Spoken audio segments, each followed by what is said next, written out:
반갑습니다. 중등부 친구들. 코로나19 단계가 올라가면서 실시간으로도 좀 예배하기가 어려워져서 한 건물에 이제 20명 이하로 예배를 드리다 보니까 녹화로 여러분들이랑 만나게 됐어요. 그래서 우리 부장님이랑 찬양팀 선생님들이랑 같이 또 이제 토요일 밤에 모여서 예배를 녹화하는데 내일 이 영상을 보고 함께 예배할 여러분들 동일한 은혜가 있으시기를 간절히 소망합니다. 우리 사도신경으로 신앙을 고백하고 예배를 시작하도록 하겠습니다. 전능하사 천지를 만드신 하나님 아버지를 내가 믿사오며 그 외아들 우리 주 예수 그리스도를 믿사오니 이는 성령으로 잉태하사 동정녀 마리아에게 나시고 본디오 빌라도에게 고난을 받으사 십자가에 못 박혀 죽으시고 장사한 지 사흘 만에 죽은 자 가운데서 다시 살아나시며 하늘에 오르사 전능하신 하나님 우편에 앉아 계시다가 저리로서 산자와 죽은 자를 심판하러 오시리라. 성령을 믿사오며 거룩한 공회와 성도가 서로 교통하는 것과 죄를 사하여 주시는 것과 몸이 다시 사는 것과 영원히 사는 것을 믿사옵나이다. 아멘. 아멘. 우리 오늘 새로운 찬양으로 함께 또 이번 주 다음 주에 있을 다음 주까지 이렇게 성탄 찬양 함께 불러보도록 할 텐데 가사를 묵상하면서 함께 고백하면 좋겠습니다.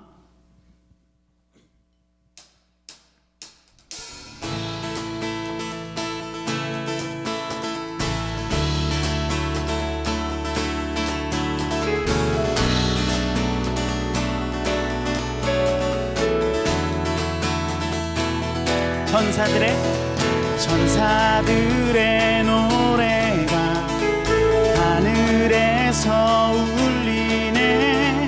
모두 소리 높여서 주의 나심 전하세.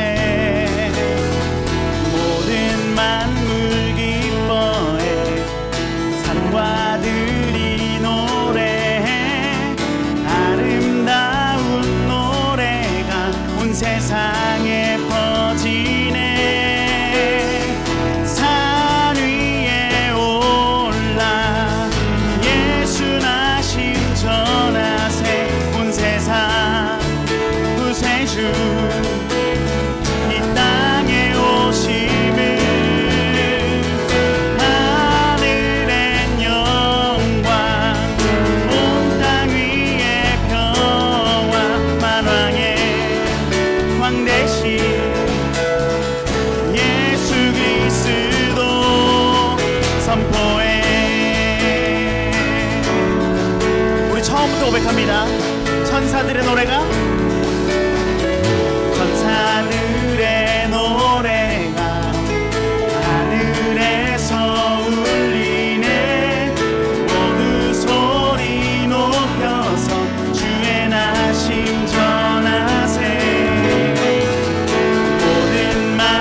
받기 합당한 주 경배하여라. 영광을 주님께 높이 계신 주님께 찬양받기 합당한 주 경배하여라.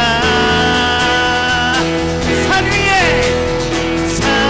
위에 올라 예수 나심 전하세. 온 세상 구세주 이 땅에 오심을 하늘엔 영광 온 땅 위에 평화 만왕의 왕 대신 예수 그리스도 선포해. 주 사랑이 내게 들어와 모든 두려움 사라지게 영원히 주 찬양 내 영혼 춤추리.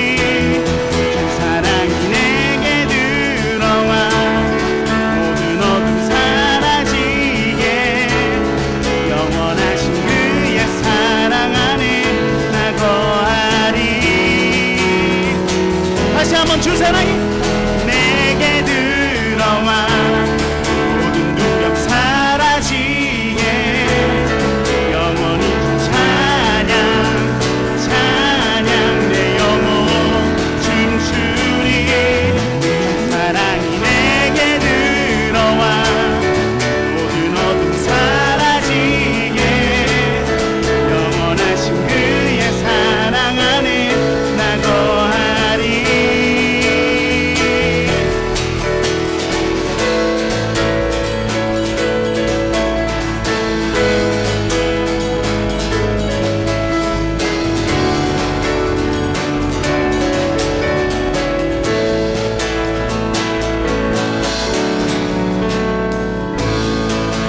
아멘.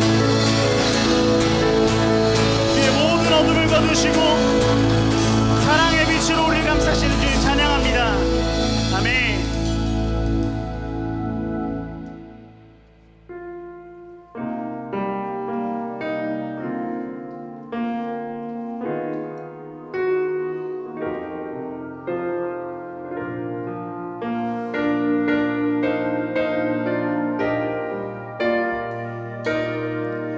예수 우리들의 밝은 빛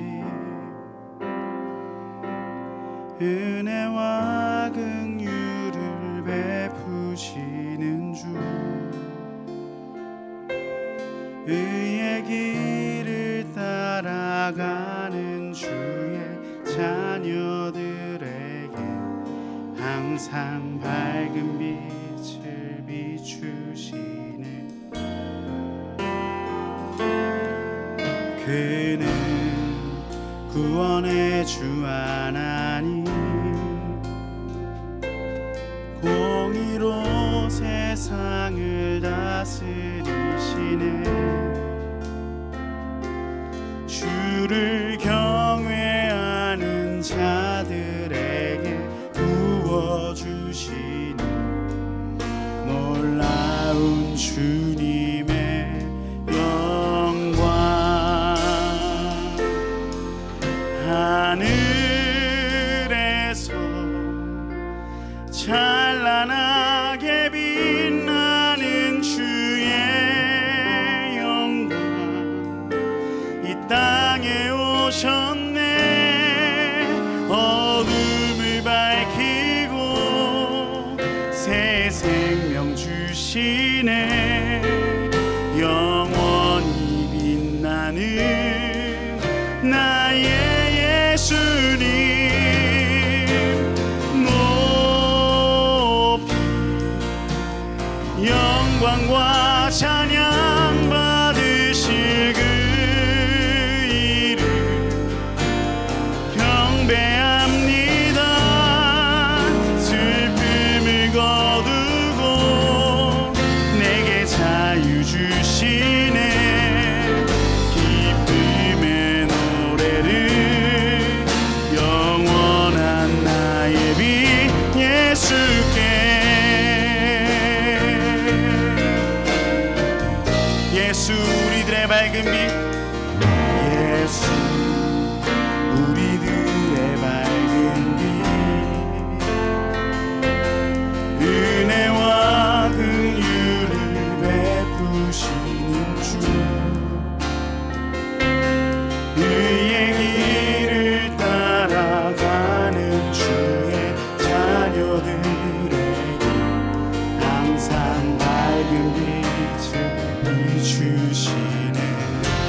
그는 구원의 주 하나님, 그는 구원의 주 하나님,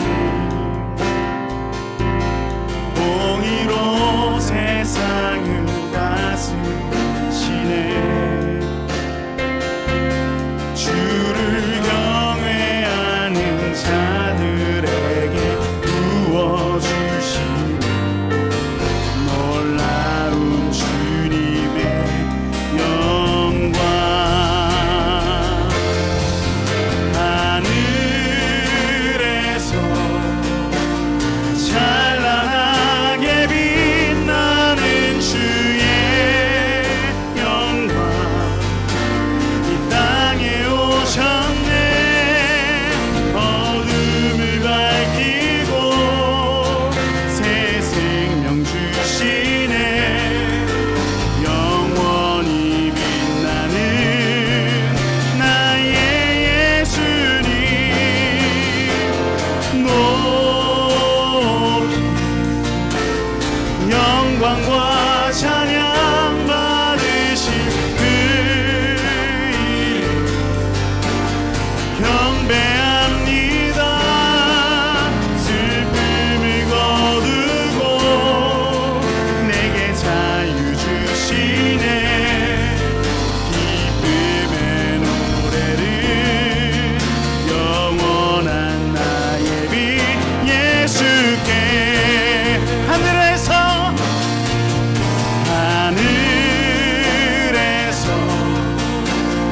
찬란하게 빛나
시간에 기도하면서 나아갈 때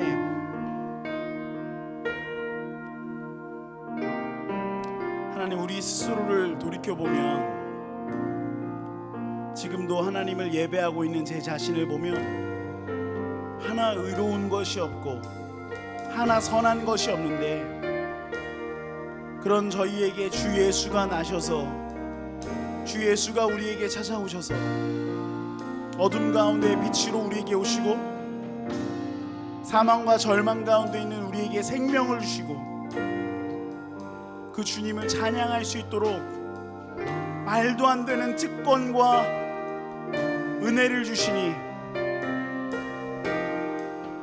하나님, 우리가 모든 입을 열어 주님을 찬양하게 하시고 온 마음과 온 몸과 온 정성을 다해 영원히 주님만 높임 받으시는 그런 놀라운 이 시간, 그런 예배가 되게 해달라고 우리 간절한 마음 가지고 주님 한 번 부르며 기도하면서 나가겠습니다.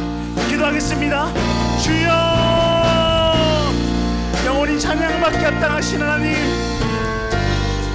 보잘것없는 우리의 작은 입술과 보잘것없는 우리의 노래지만 주님, 우리를 통해 영원히 영광 받아주시고 하늘에서 찬란하게 빛나시는 주님께서 이 어둠 가운데 우리에게 오신 것에 감사하며 기뻐하며 오직 주님만 높여 예배하시는 우리 모두가 될 수 있도록 주여, 우리를 붙잡아 주시고 인도하여 주옵소서.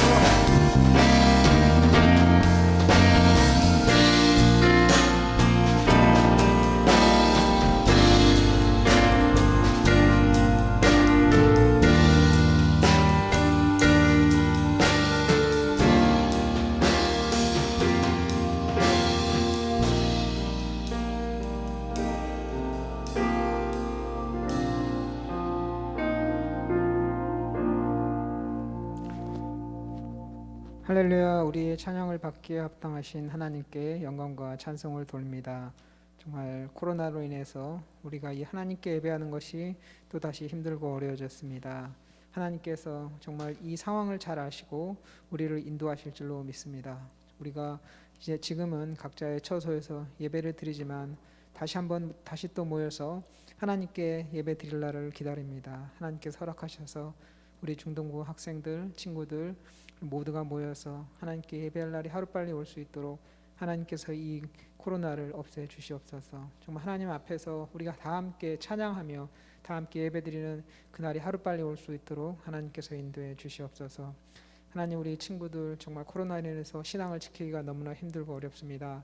그 생활 속에서 정말 우리 혼자서 홀로 선다는 것이 얼마나 힘들고 어려운지 잘 알고 있습니다. 하나님께서 그들과 동행하여 주셔서 우리 친구들이 정말 하나님을 떠나지 않고 하나님을 믿는 믿음이 식지 않도록 하나님 함께해 주시옵소서.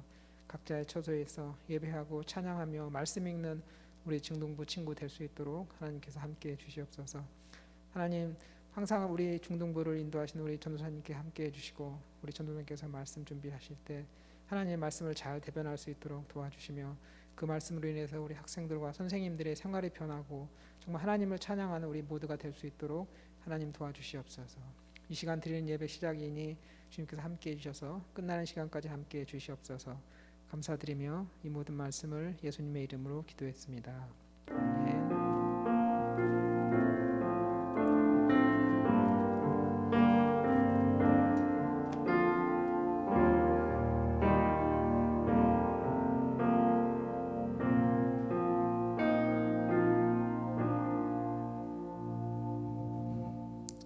아멘. 감사합니다.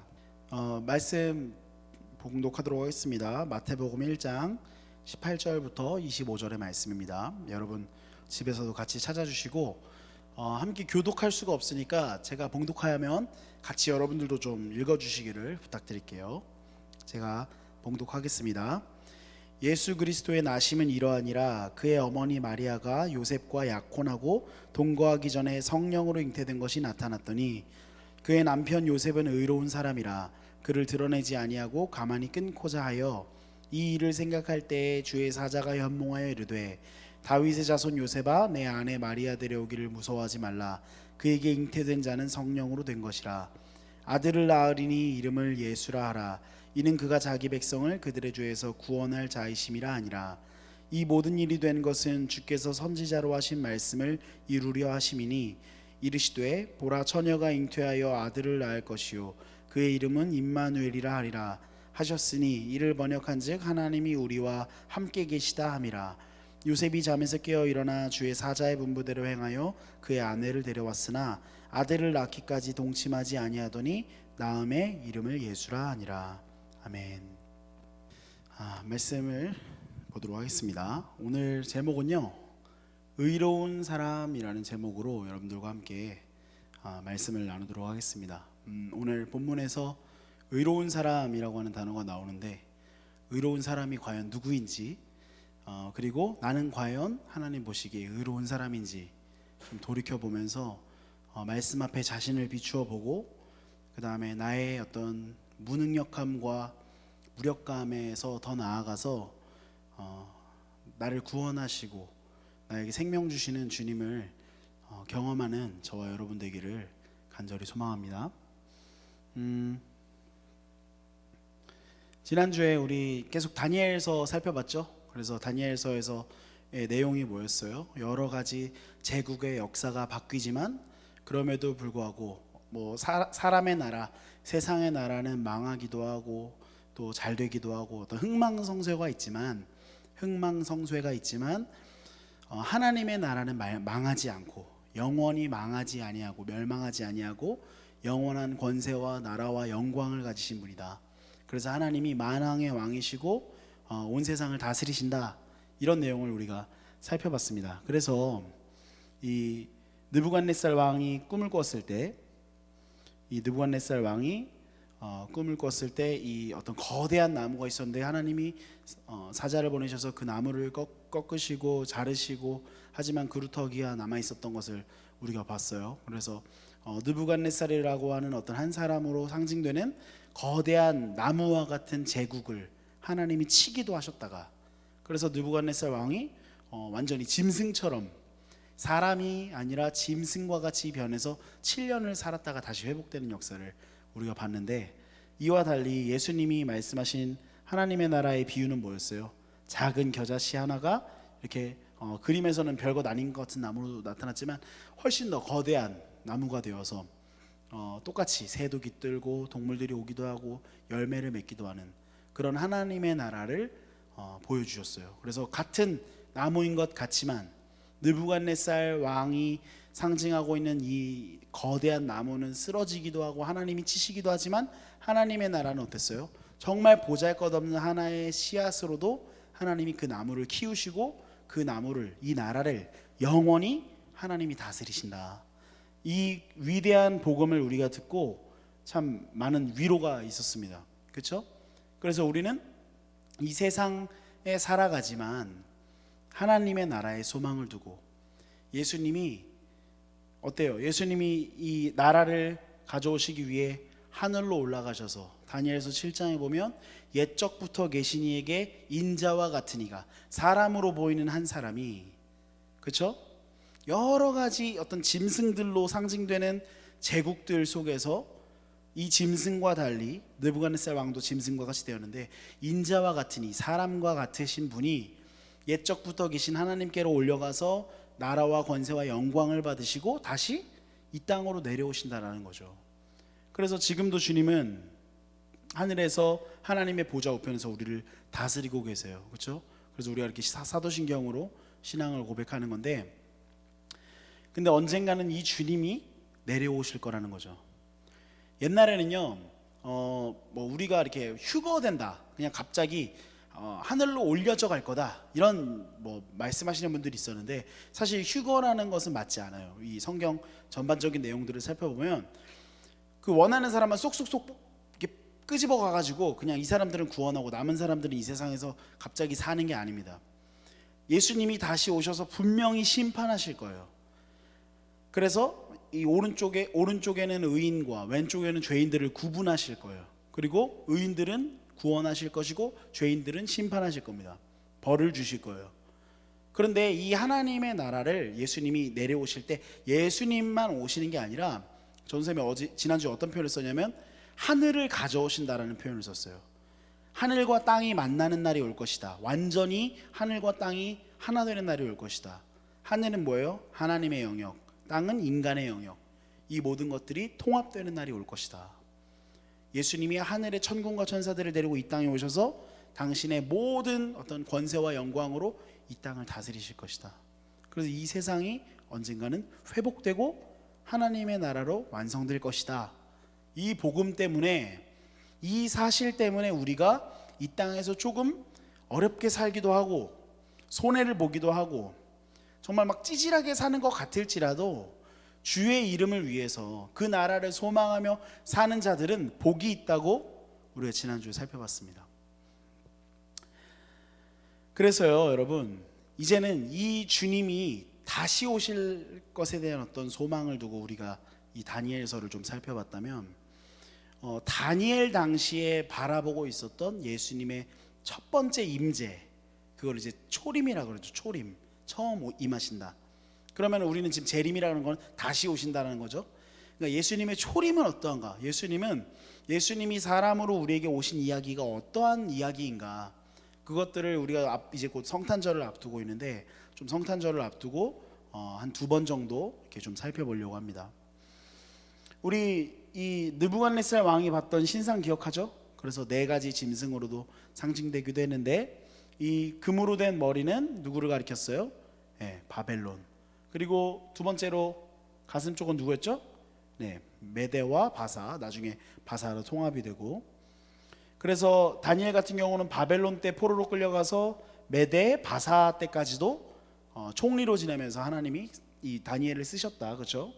근데 이제 이 바사도 멸망하고 나서요, 그나마 이 바사 때 이 포로에서 3차에 걸쳐서 돌아옵니다, 이 이스라엘 백성들이.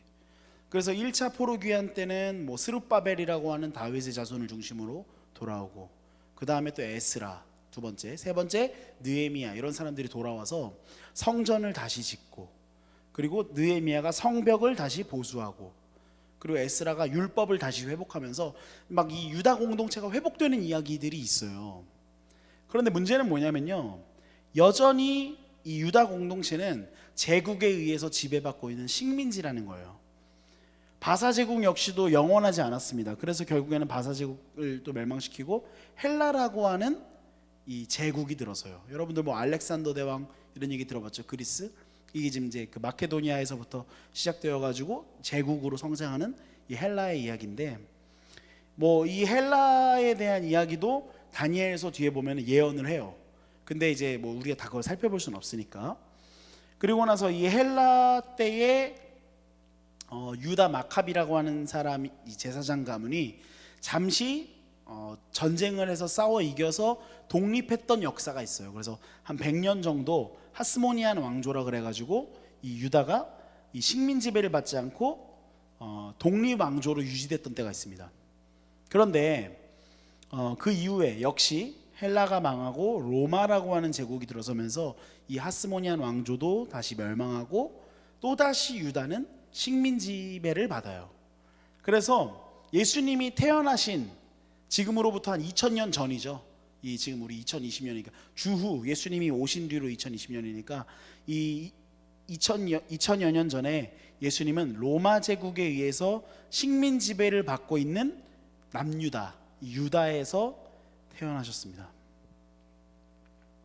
오늘 본문을 보니까요, 1장 18절에 예수 그리스도의 나심은 이러하니라 그러면서 이제 시작을 하는데, 앞에는 이제 예수님의 족보가 쫙 나와요. 근데 족보에 대한 내용은 좀 이번에는 살펴보지 않기로 하고, 바로 이제 족보를 지나서 이 스토리로 넘어가 볼게요. 예수님의 나심은 이러합니다. 뭐라 그러냐면, 그의 어머니 마리아가 요셉과 약혼하고 동거하기 전에 성령으로 잉태된 것이 나타났더니. 원래 이 요셉과 마리아는 약혼했던 사이입니다.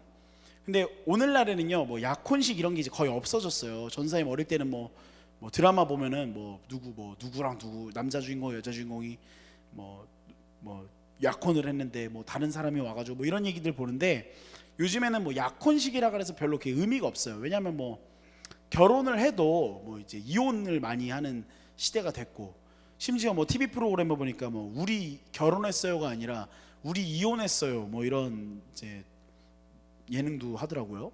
그래서 진짜 깜짝 놀랐는데, 그러니까 약혼이라고 하는 거는 더 어떤 그 결속력이 없어진 거죠.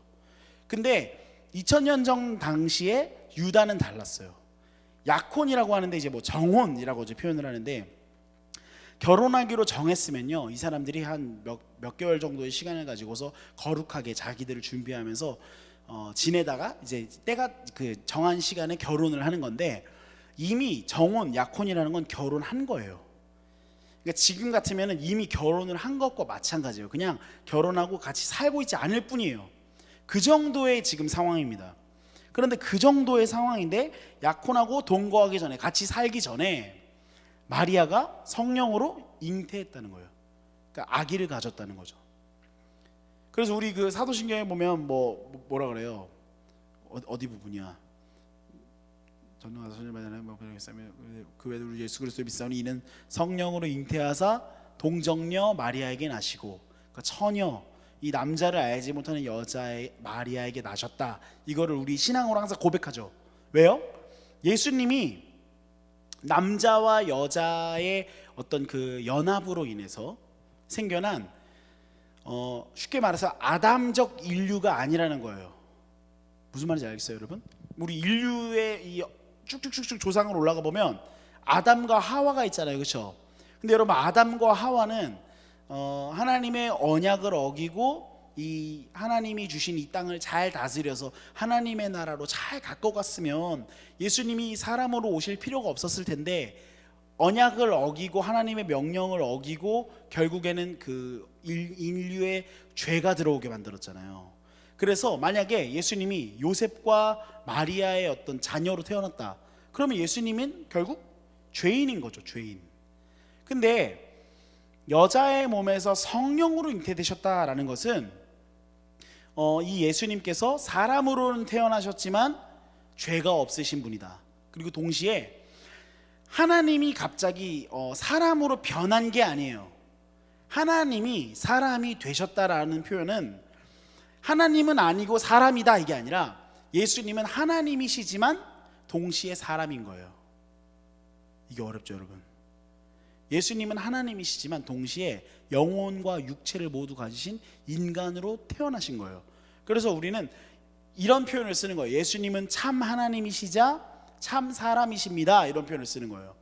옛날에 전사님이 여기 중등부 처음 왔을 때 이런 얘기를 좀 했는데, 예수님은 그럼 하나님이냐 사람이냐 그랬더니 우리 이모 씨, 그 이모 근호 형제가 반신반인이라고 해서, 반신반인, 예수님이 사람이기도 하고 하나님이기도 하니까 반신반인 아닙니까? 그랬는데 전사님이 그걸 좀 받아가지고 반신반인이 아니라 완신완인이다 이렇게 표현을 했는데, 정확하게 말하면 참 하나님이시자 참 사람이다. 성령으로 잉태되셨다라는 것은 죄가 없는 사람으로 하나님이 사람이 되셨다. 그래서 이게 너무 중요한 교리입니다. 그런데 여러분, 그냥 요셉 입장 한번 생각해 보세요. 요셉 입장에서 뭐 성령으로 잉태됐거나 이런 거 알겠어요? 여러분, 예수님이 이 마리아에게 오셔가지고 천사가 막 그 소식을 전해주고 마리아가 잉태했어요. 근데 정작 요셉 입장에서는요, 이 사실 알겠습니까? 모르잖아요. 정혼한 사람, 이미 나랑 결혼하기로 한 사람이 임신을 했어? 그럼 이거 뭐예요? 불륜이죠, 불륜. 그리고 뭐 아무 사실도 모르는 거예요. 지금 이거는 천사가 이 소식을 전해주기 전에 그러면 요셉은 좀 어떻게 했는가? 여러분, 성경 19절을 한번 보세요. 19절. 그의 남편 요셉은 의로운 사람이라. 일단은 요셉에 대해서 성격 묘사를 합니다. 그리고 나서 뭐라 그래요? 그를 드러내지 아니하고 가만히 끊고자 하여. 여러분, 신명기 22장 23절 24절에 보면요, 만약에 정혼한 사람, 약혼한 사람이 있는데 만약에 누군가와 이제 그 간음을 하게 되잖아요. 그럼 이거는요, 공개 처형을 당해요. 이 사실을 알게 되면 그 남자와 여자를 다 데리고 그 중앙에 가가지고 사람들이 각자 돌을 들고 던져서 그 사람들을 죽여야 됩니다. 율법에 정해져 있는 거예요. 하나님이 언약 백성들에게 그렇게 법을 주셨어요. 그런데 요셉이 지금 그거를 드러내지 않고, 예를 들어서 내 아내 마리아가 누군가와 간음한 것 같습니다. 지금 아이를 가졌다고 합니다. 이러면서 얘기를 해가지고 법정에 세워가지고 어떤 재판을 해서 돌로 쳐 죽이거나 이렇게 하지 않고 가만히 끊고자 했다는 거예요. 근데 앞에 지금 뭐라고 표현을 하냐면, 이렇게 가만히 끊고자 한 요셉은요, 의로운 사람이래요. 의로운 사람. 여러분, 여기서 의로운 사람이란 건 뭘까요? 여러분들이 생각할 때 정의는 뭔가요? 뭐 공평하게 어떤 그 기준을 가지고서 공평하게 적용하는 것, 그게 하나의 의죠. 우리는 뭐 정의라고도 표현하기도 하고 공의라고도 표현하기도 하고, 전도사님도 이 부분을 굉장히 중요하게 생각합니다. 그래서 예를 들어서 뭐 동등한 조건에서 시작하지 않을 때, 그때 참 많이 억울함을 느끼기도 하잖아요. 뭐 우리는 다 마찬가지로 각자 다른 환경 속에서 시작을 하기 때문에 그런 부분들에 대한 뭐 아쉬움, 또는 뭐 공동체를 이끌어가거나 또 함께 이렇게 특히 이 교회에서 전도사로서 일을 할 때, 여러분들을 섬길 때 공동체의 리더가 만약에 기준이 분명하지 않다고 한번 생각해 보세요. 전도사님이 누구랑은 친하니까 그래 너는 뭐 그러면 주일에 뭐 10분 늦어도 전사님이 그냥 이해해 줄게. 근데 또 누구랑은 별로 안 친해요. 그래서 주일에 뭐 예를 들어서 뭐 늦지도 않았어. 교회 잘 왔어요. 근데 전도사님이 너는 왜 10분 전에 와가지고 기도를 하지 않았어? 그럼 전도사님이 또 막 혼내요. 근데 10분 뒤에 늦게 오는 사람은 친하다고 봐줘요. 여러분, 이게 말이 됩니까? 솔직히 정말 유치한 예지만 이런 게 사실은 정의잖아요. 어떤 분명한 기준을 가지고 어떤 뭐 관계를 떠나서 잘한 것은 잘한 것대로 잘 돕고, 또 우리 뭐 공동체가 조금 잘못 가고 있으면 아닌 것은 아니라고 말하고 또 조정해주고, 이렇게 하는 것들이 참 중요한 어떤 지도자의 덕목이기도 하고, 지도자뿐만이 아니라 우리 그리스도인들의 중요한 역할이죠. 그래서 여러분 기억나는지 모르겠지만 지난번에도 다니엘이 느부갓네살에게 말한 게 뭐였어요? 결국에는 정의와 사랑이었잖아요. 당신이 정의롭게 다시 정의를 회복하라고. 그렇죠? 그리고 여러분, 이전에 우리 살펴봤는데 다윗이 통치할 때 특징이 뭐였어요? 역시나 정의와 사랑이었어요. 하나의 의를 정해서 기준에 따라서 우리 그리스도인들은 어때요? 하나님의 말씀에 입각해서 이것이 옳은가 아닌가 분명히 분별해야 합니다. 그런데 만약에 그 정도의 의였다면 요셉은 의로운 사람입니다 라고 소개를 했으면 요셉이 율법에 입각해서 자기 아내를 고발하는 게 맞죠. 그런데 그것보다 조금 더 높은 차원, 조금 더 이 어떤 그런 정도의 어떤 공평함, 어떤 뭐 분배 이런 정도의 정의가 아니라, 지금 여러분들이 봤을 때 이 모습은 어때요? 아까 전에 느부갓네살에게 정의만 말하지 않고 정의와 사랑, 그렇죠? 다윗도 정의만 베푼 게 아니라 정의와 사랑, 인애, 헤세드. 여기서의 의는 어떻게 보면 조금 더 이렇게 바꿔서 표현해 볼 수 있을 것 같아요. 요셉은 신실한 사람이다, 이렇게 좀 표현해 볼 수 있을 것 같아요. 무슨 의냐? 예를 들어 이런 거죠. 하나님이 언약을 맺으셨어요. 이스라엘 백성들과. 내가 너희의 하나님이 되고 너희가 내 백성이 될 거야. 그 내가 너희 버리지 않을 거야. 그래서 하나님이, 여러분들 우리 1년 동안 봐왔죠. 지질이 말도 안 듣잖아요.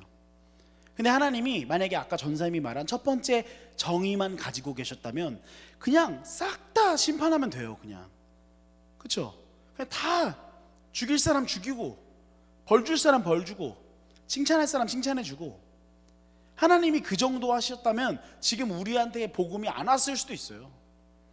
어쩌면 아담이 범죄했을 때부터 새로운 인류로 시작하셨을 수도 있어요. 그런데 지금 여러분, 하나님이 의롭다고 하실 때의 이 의롭다 는 건 뭐예요?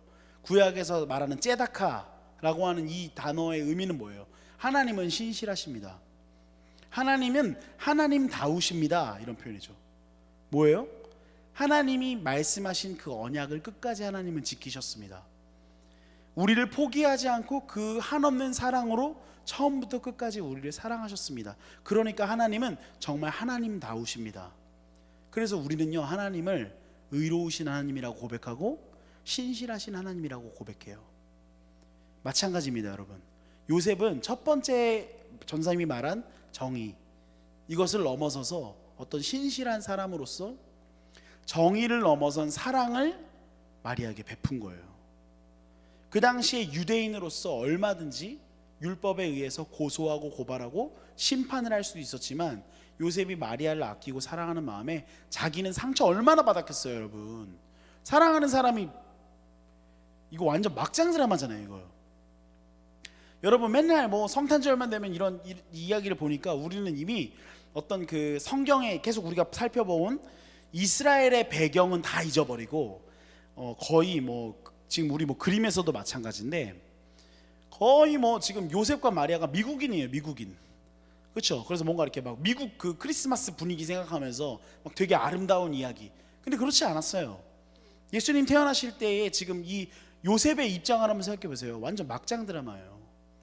그런데도 불구하고 막 복수하겠다든가 찾아내서 누군지 모르겠지만 그 남자를 뭐 죽이겠다든가 이게 아니라 자기가 사랑하는 마리아를 위해서 헤세드, 인애를 베푼 거죠.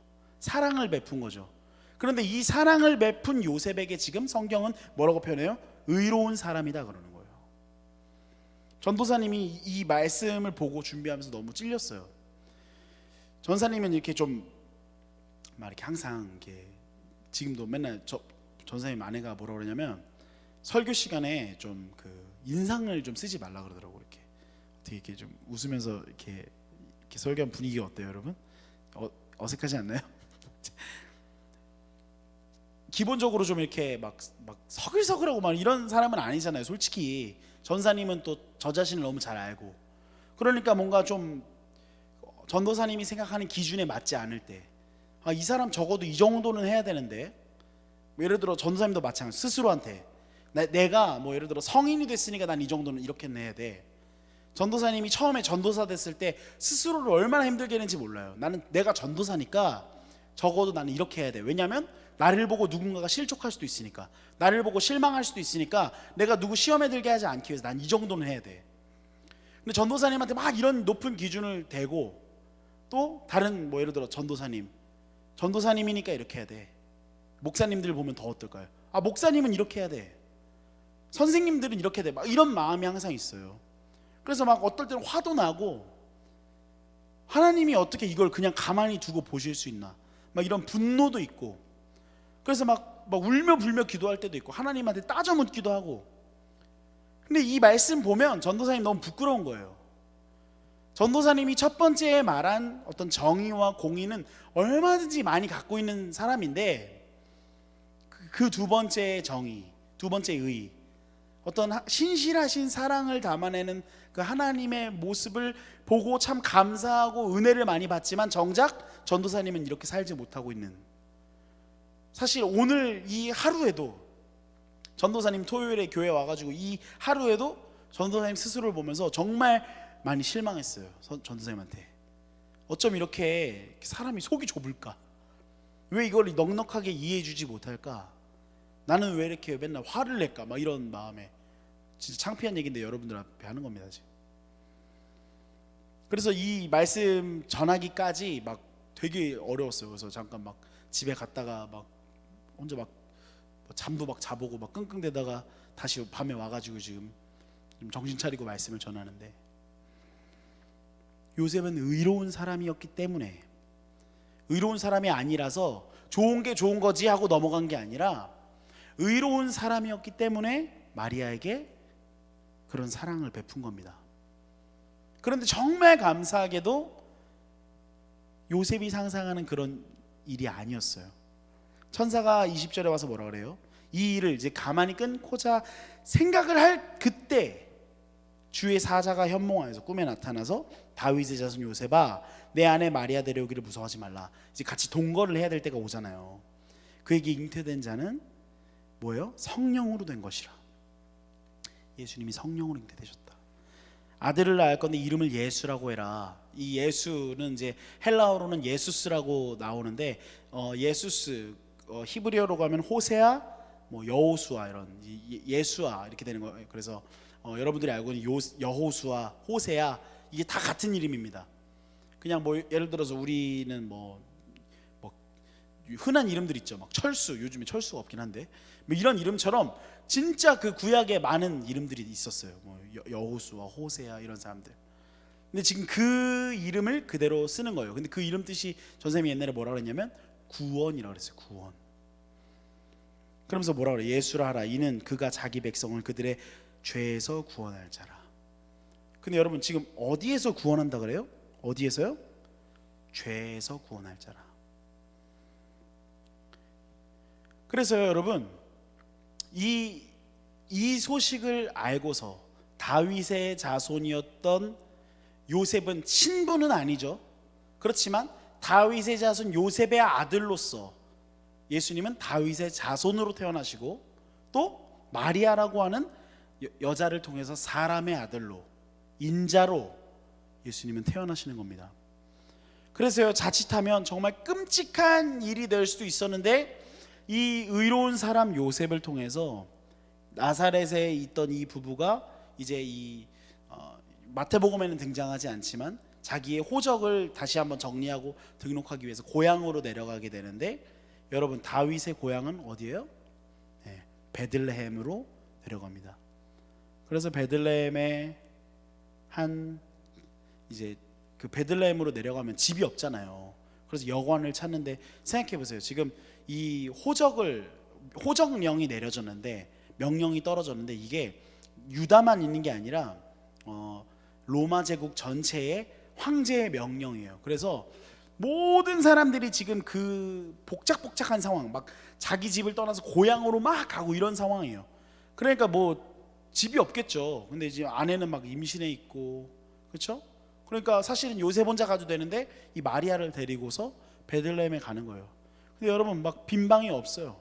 그래서 겨우겨우 여러분들이 알고 있는 것처럼 예수님은 우리는 마굿간이라고 표현하는데, 정확하게 말하면 이스라엘은요, 뭐 우리가 어떤 서양식의 그런 마굿간이 따로 있는 게 아니라, 집 한켠에 밤이 되면 이제 일교차가 크니까 이 동물들을 들여다 놓을 수 있는 방이 있었어요.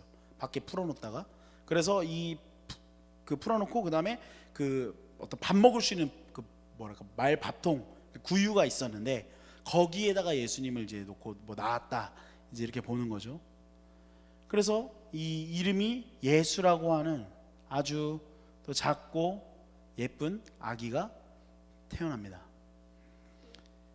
이 예수님은 사람으로 우리에게 오셨는데, 여러분 한번 생각해 보세요. 아기로 태어나셨어요. 아기로. 연약한 어떤 그 어미와 어떤 그 아버지의 보호가 없으면 이 자라날 수 없는 연약한 아기로, 그리고 이 정말 막 자칫하면 막장 드라마가 될 수 있는 이런 상황 속에서 연약한 아기로 태어나셨는데, 이 예수님은 죄에서 구원할 자로 우리에게 오셨다고 그랬어요. 전사님이 계속 얘기했던 게 뭐였어요? 사람들의 예상, 제자들의 기대는 뭐였어요? 예수님이 죄에서 구원할 자가 아니라 우리를 로마에서 구원할 자, 제국에서 구원할 자, 지금 내 어떤 형편을 낫게 해주고 지금 나의 세상에서 나를 구원해 줄 자. 근데 성경은 지금 뭐라 그래요? 예수님은 우리를 죄에서 구원해 주실 분이다. 로마의 황제 이면에 있는 사탄의 권세, 어떤 어그러진 이 하나님의 나라를 회복하기 위해 우리에게 오신 것이죠. 이 예수님이 나시기 전에 이 요셉은요, 어떤 예수님을 어떤 예표하는, 예수님을 어떤 그 함의하고 있는 한 사람의 인간으로서 이 지금 죄에서 마리아를 구원해내는, 가만히 끊고자 하여서 조용히 드러내지 않고 떠나려고 했던 이 어떤 의로운 모습을 통해서 마리아를 죄에서부터, 자칫하면 죄로 여겨지고 오해받고 누명을 써서 죽을 수밖에 없는 상황인데도 불구하고 요셉을 통해서 마리아는 구원을 얻은 거예요. 이 예수님이 하실 앞으로의 일들을 어떤 그 요셉이 상징이 했다고 할까요? 예표라고 우리가 표현을 하는데 조금 여러분들이 어려울 수 있는데, 미리 예수님이 하실 일들을 표했다. 그래서 예표라 그러는데, 이 의로운 사람 요셉은 예수님이 앞으로 하실 일들을 드러낸 거죠. 그리고 우리는 이 의로운 사람 요셉 정도가 아니라 자기의 백성을 죄에서 구원하시기 위해 참 사람으로 오신 우리 주 예수님, 이 의로운 사람 때문에 우리는 죄에서 구원을 받는 것입니다.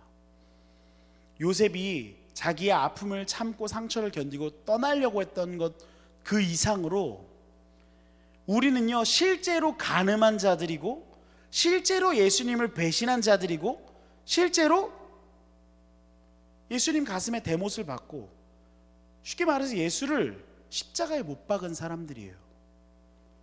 어떤 요셉처럼 반전은 없어요. 우리는 가늠한 자고 배신한 자예요. 근데 이런 우리를 위해 가만히 끊고자 해서 이 예수님이 잠시 우리를 떠나신 것 정도가 아니라 자기의 전부를 다 바쳐서 우리에게 생명을 주신 거예요. 아니, 우리의 생명 되신 거예요. 우리는 한치도 찾아볼 수 없는 빛 하나 없는 그냥 깜깜한 어둠에 불과한데, 하늘에서 찬란하게 빛나시고 그냥 자신의 영광을 드러내기만 하시면 되실 예수님이 굳이 자기가 만드신 피조물로, 이 연약한 인간 아기로, 이 볼품없는 마른 몸을 가진 그냥 30대의 남성으로 돌 맞고 주먹으로 맞고 침뱉음 당하고 가시 면류관을 쓰고 구타를 당하고 십자가에 못 박혀서, 여러분 전선생님 십자가가 무슨 형벌이라고 그랬어요? 사람 말려 죽이는 거라 그랬잖아요. 근데 여러분 예수님은 하도 맞고 피를 이미 많이 흘리셔가지고 그냥 뭐 오래 기다릴 것도 없던 거죠. 조금 있다가 그냥 금방 돌아가셨어요. 물과 피를 다 쏟으시고. 왜요?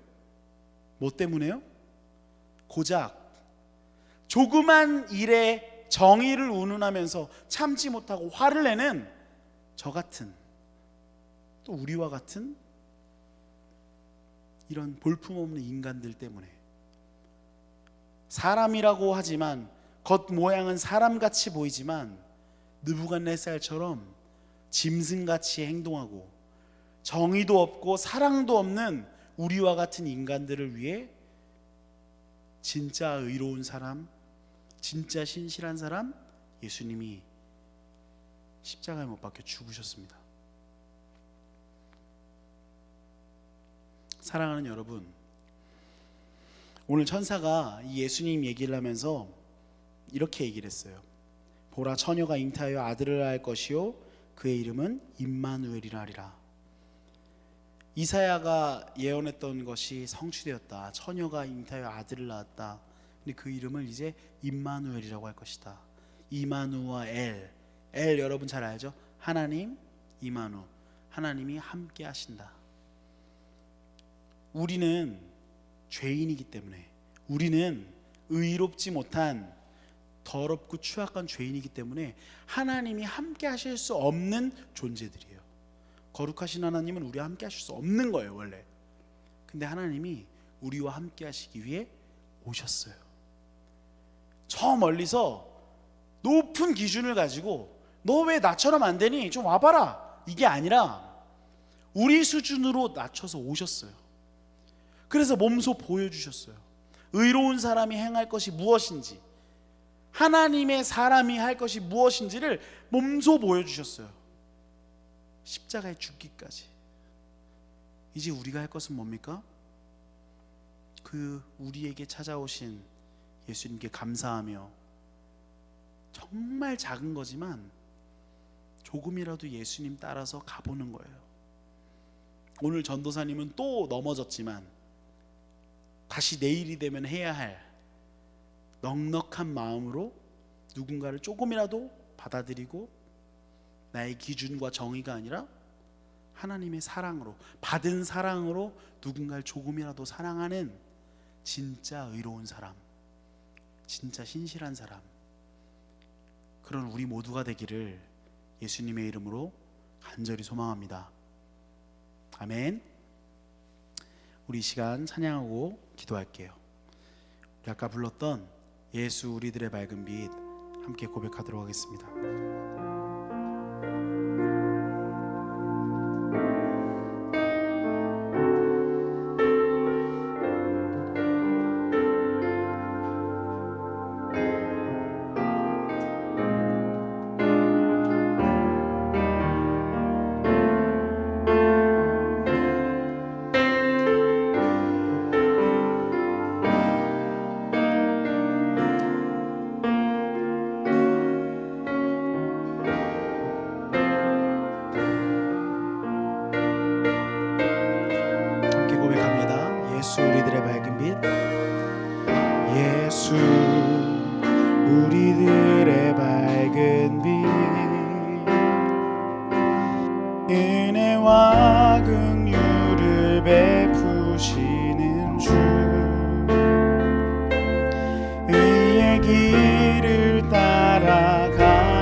저들에게 항상 밝은 빛을 비추시네. 그는 구원의 주 하나님, 그는 구원의 주 하나님, 공의로 세상을 다스리시네. 주를 경외하는 자들에게 부어주시네. 놀라운 주님의 영광, 하늘에서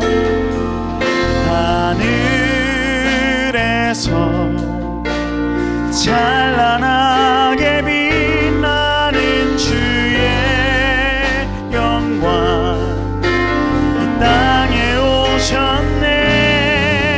어둠을 밝히고 새 생명 주시네.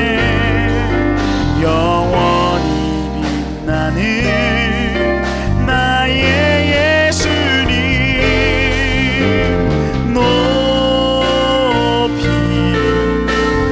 영광과 찬양 받으실 그 이름 경배합니다. 슬픔을 거두고 내게 자유 주시네. 기쁨의 노래를 영원한 나의 빛 예수께 하늘에서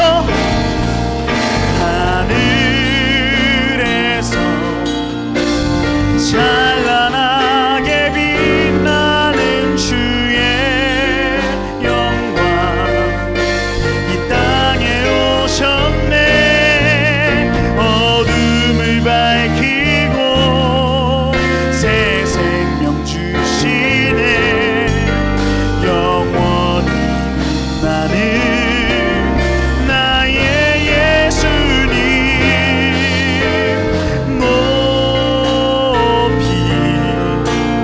영광과 찬양 받으실 그 이름 경배합니다.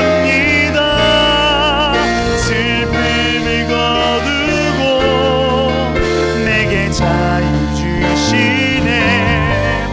기쁨의 노래를 영원한 나의 빛 예수께.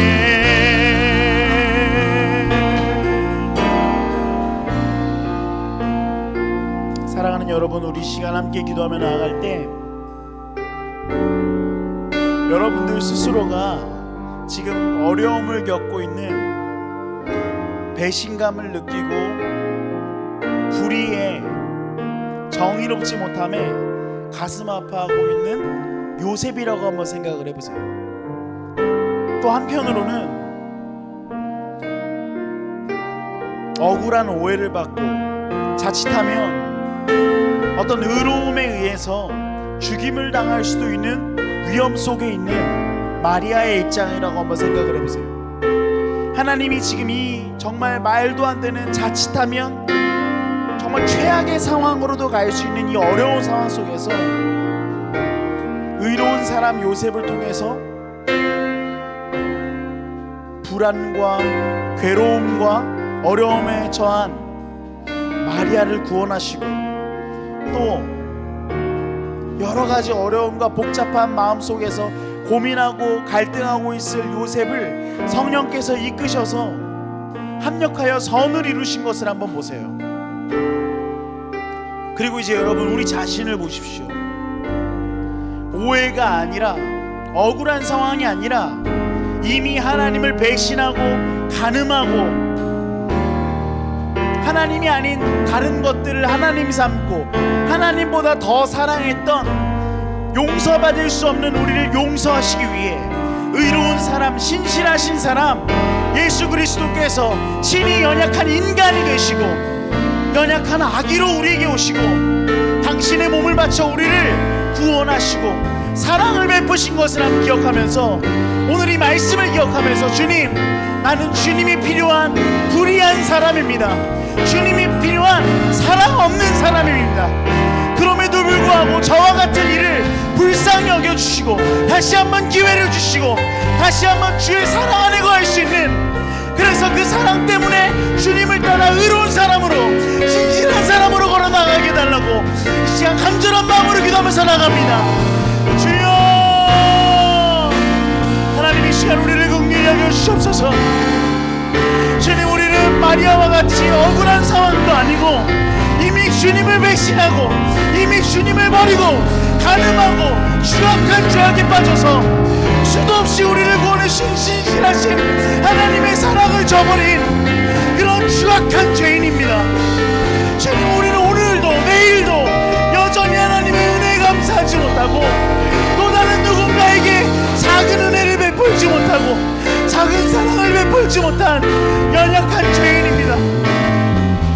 그런 저희를 불쌍히 여겨주셔서 다시 한번 주님의 사랑에 힘입어, 신실하신 사랑에 힘입어 다시 한번 주님 따라 또 다른 사람을 사랑하고 용서하고 인애를 베풀신 우리 모두가 될 수 있도록 주여 우리를 붙잡아 함께 하여 주옵소서. 우리를 위해 자신의 전부를 내어주신 주님께 온 마음과 정성을 다해 주님을 높여 나아갈 수 있는 우리 모두가 될 수 있도록 주여 우리를 붙잡아 주시고 함께 하여 주옵소서. 그래서 그 주님 따라 한 걸음 한 걸음 걸어나갈 수 있는 우리 모두가 될 수 있도록 주여 우리를 붙잡아 주시고 함께 하여 주옵소서. 주여 우리를 붙잡아 주시옵소서.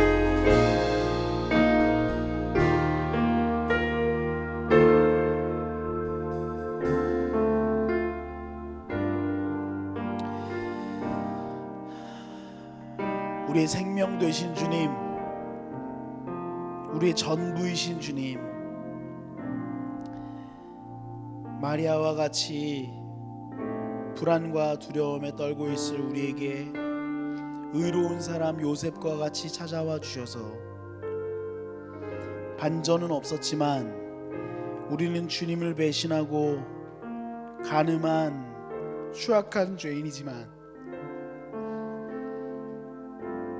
그런 우리를 위해, 자격 없는 우리를 위해 세상 어떤 것으로도 갚을 수 없는 당신의 피값으로 우리를 구원하여 주시니 참 감사합니다. 주님을 떠나 불안에 떨고 있는 우리에게 임마누엘로 함께하여 주시니 참 감사합니다. 그런데 주님, 우리는 이 받은 사랑에 감사할 줄 모르고 내가 보기에 불의하다 여기는 수많은 사람들에게 찾아가지도 먼저 손을 내밀지도 함께하지도 않고 있으니 그런 저희를 불쌍히 여겨 주시옵소서. 자신의 의를 가지고 다른 일을 판단하고 하나님의 사랑에 감사하며 사랑하지 못했으니 그런 저희를 염치 없지만 부끄럽지만 다시 한 번 더 용서해 주시옵소서. 그래서 주님, 이제 우리가 다시 한번 성령을 힘입어 의로운 사람이시고 신실한 참 사람이신 주님 따라 사랑하며 또 사랑하며 살아갈 수 있도록 우리와 함께하여 주시옵소서. 주님, 코로나가 심각한 상황에서 각자의 처소에서 하나님을 예배합니다. 그리고 또 잊지 않고 주님께 예물을 드립니다. 주님 기뻐 받아주시고 각자의 환경에서 주님을 예배하는데 어렵겠지만 동일한 은혜를 우리에게 부어 주시옵소서.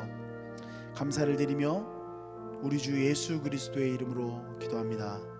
아멘. 주님의 기도로 예배를 마치도록 하겠습니다.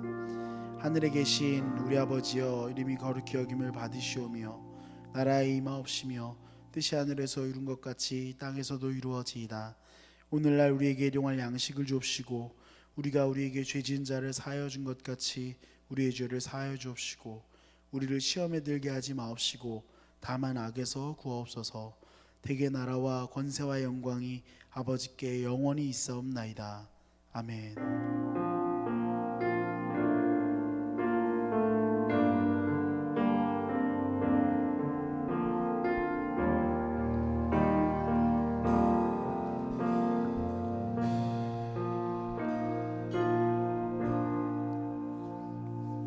아멘. 감사합니다. 가정에서 예배 끝까지 잘 드려주셔서 너무 제가 감사하고 너무 보고 싶습니다. 우리 이제 올 연말까지 이렇게 비대면으로 예배하게 됐어요. 그래서 성탄 예배나 또 마지막 졸업 예배를 이렇게 함께 모여서 할 수 없게 돼서 좀 어떻게 하면 더 여러분들에게 그래도 좀 찾아가고 연락할 수 있을까 좀 고민해보고 다음에 좀 더 신박한 방식으로 여러분들과 함께하도록 하겠습니다. 우리 축복하고 마칠게요.